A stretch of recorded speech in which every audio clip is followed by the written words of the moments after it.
Respondent prieskumnej kampane dostane na svoj e-mailový kontakt URL link konkrétnych dotazníkov. V jednom e-maili môže mať viac linkov v závislosti od druhu prieskumu a taktiež môže mať aj anglickú verziu dotazníkov. Po kliknutí na zvolený link sa otvorí prieskumový dotazník. Skladá sa z dvoch záložiek: základné údaje a otázky dotazníka. Respondent musí najskôr vyplniť základné údaje. V tejto časti je respondent povinný odpovedať na všetky otázky, na čo ho systém upozorní. Po kliknutí na tlačidlo Zodpovedať otázky sa sprístupní druhá záložka s otázkami dotazníka. V tejto časti sa nachádza niekoľko spôsobov odpovedí. Napríklad, prvá otázka.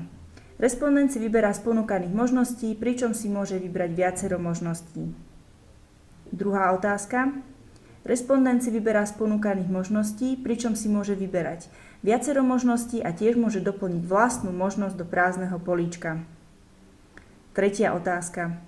Respondent si vyberá len jednu z možností.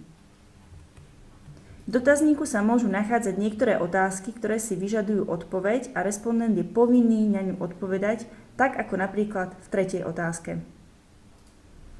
V dotazníku sa môžete stretnúť aj s podmieneným skokom na niektorú z nasledujúcich otázok, ako napríklad pri štvrtej otázke. Respondent si vyberá jednu z ponúknutých možností. V prípade odpovede nie, nemá respondent možnosť odpovedať na otázku číslo 5. A systém ho automaticky navedie na nasledujúcu otázku. V našom prípade pokračujeme otázkou číslo 6. Odpovede môže respondent ľubovoľne meniť a keď je spokojný so svojimi odpovediami, potvrdí zadané údaje s tlačením tlačidla Odoslať. Respondent môže kliknutím na ďalší URL link zo svojej e-mailovej správy pristúpiť k vyplneniu ďalšieho prieskumového dotazníka.